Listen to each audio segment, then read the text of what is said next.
जैसा कि संज्ञा किसे कहते हैं? संज्ञा को अंग्रेजी में हम लोग नाउन कहते हैं। इनसे आप सभी परिचित होंगे। हिंदी ग्रामर आप बचपन से 55 तक पढ़ सकते हैं। आप जो बचपन में पढ़े थे वही आज पढ़ रहे हैं। इसका कोई डेफिनेशन चेंज भी नहीं हुआ है। जैसे संज्ञा किसे कहते हैं, हर जो भी चीज़ आप देख रहे हैं, ये मेरे हाथों में मार्कर है, ये व्हाइट बोर्ड है, इसका भी कुछ ना कुछ नाम है। दुनिया में जितने भी चीज़ है सभी का कुछ ना कुछ नाम होता है। ये नाम ही क्या है? ये संज्ञा है। जिसका कोई नाम होता है वो संज्ञा है। तो इसका डेफिनेशन तो प्राचीन काल से नहीं, बहुत समय से हम लोग बचपन से ही पढ़ते आ रहे हैं कि किसी व्यक्ति, वस्तु, स्थान या भाव के नाम को हम लोग क्या कहेंगे? संज्ञा कहेंगे। किसी व्यक्ति, वस्तु, स्थान या भाव के नाम को हम लोग संज्ञा कहेंगे। आप यहाँ भाव में समझेंगे जैसे बचपन, बुढ़ापा, लड़कपन, जवानी। और व्यक्ति में आप ले सकते हैं जैसे राम के बारे में बात कर रहे हैं, गांधी जी के बारे में बात कर रहे हैं, मोदी जी के बारे में बात कर रहे हैं, ये व्यक्ति हुआ। स्थान के बारे में बात करेंगे, आप जहाँ पे रह रहे हैं, आपका जो गांव है वो आपका स्थान हुआ। और व्यक्ति ले लीजिए, वस्तु ले लीजिए, वस्तु में आप कुछ भी लिख सकते हैं। आप जिस कॉपी में लिख रहे होंगे वो वस्तु है। आप जिस टेबल पे बैठ करके पढ़ रहे होंगे वो भी वस्तु है। जिस चेयर पे बैठे होंगे वो भी वस्तु है। जिस बोतल में आप पानी पीते होंगे वो भी एक वस्तु है। जो आपके अगल बगल में फैन होगी वो भी एक वस्तु है। और भाव भी आप समझ लिए। तो इस प्रकार से संज्ञा का डेफिनेशन आप लोग सुन लेंगे एक बार। किसी व्यक्ति, वस्तु या स्थान के नाम को हम लोग संज्ञा कहते हैं। जैसा कि मैं ये लिख भी देता हूं, किसी व्यक्ति, वस्तु, स्थान या भाव के नाम को संज्ञा कहते हैं। भाव के नाम को संज्ञा कहते हैं। संज्ञा के भेद, भेद बोलिए या भेद को आप लोग प्रकार कह सकते हैं। भेद बोलिए या भेद को आप लोग प्रकार कह सकते हैं। तो इसका हम लोग अगर लिखेंगे तो सबसे पहले लिखेंगे व्यक्तिवाचक, व्यक्तिवाचक। फिर लिखेंगे जातिवाचक, फिर लिखेंगे व्यक्तिवाचक, जातिवाचक, समूहवाचक। फिर लिखेंगे भाववाचक, भाववाचक। फिर लिखेंगे द्रव्यवाचक।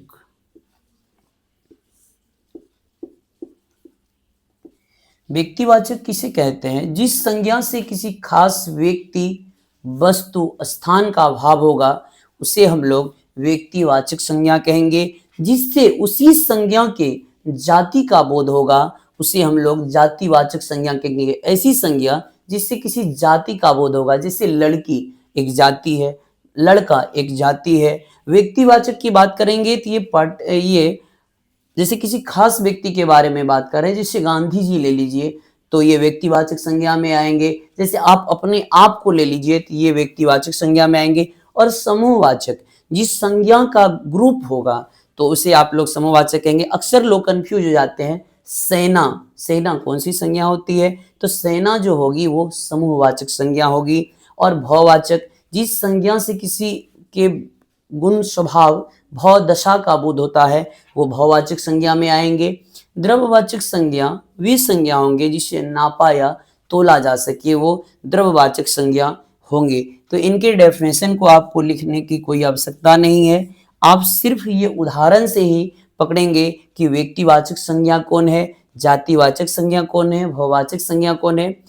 अब है क्या कि आपको भाववाचक संज्ञा के साथ कुछ कुछ भाव संज्ञा से, जातिवाचक संज्ञा से आपको पूछ लिया जाता है। जैसे कि मित्र का भाववाचक क्या होगा? मित्रता। मनुष्य का क्या होगा? मनुष्यता। ऐसी छोटे छोटे क्वेश्चन को आप देखेंगे। और जो भी आपका पैसेज रहेगा उस पैसेज से ही ग्रामर रहेंगे, अलग से आपको ग्रामर नहीं पूछा जाएगा। तो उस पैसेज को ध्यान से पढ़ेंगे और उस पेसेज के आधार पे आप देखेंगे कि हमको किसके बारे में पूछा जा रहा है। जैसे कई बार मैंने देखा कि पैसेज में प्रत्यय पूछ लिए जाते हैं, जैसे पारिवारिक में कौन सा प्रत्यय है, इक।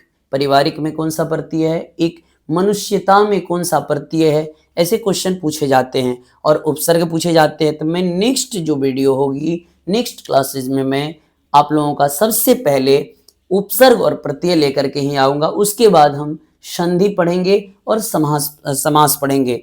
तो आप लोग इस वीडियो से देखेंगे और समझने की कोशिश करेंगे। आप लोगों को लिखना है कॉपी में और उसके बाद सेल्फ इस डेफिनेशन वगैरह को ध्यान में रखना है और इसके क्वेश्चन ज़्यादा लगाने हैं। पैराग्राफ से हिंदी प्रैक्टिस से ही होगी और 15 मार्क्स हमें बहुत आसानी से मिल सकता है यदि आप प्रैक्टिस करेंगे। प्रैक्टिस नहीं करेंगे, सिर्फ आप पढ़ करके रख देंगे तो आपका मार्क्स इंप्रूव नहीं होगा। फिर वहाँ पे आप घबरा जाएंगे, आपको लगेगा कि हम तो जानते थे। बच्चे एग्जाम हॉल में ये संज्ञा के कितने भेद होते हैं इसमें भी कंफ्यूज हो जाते हैं।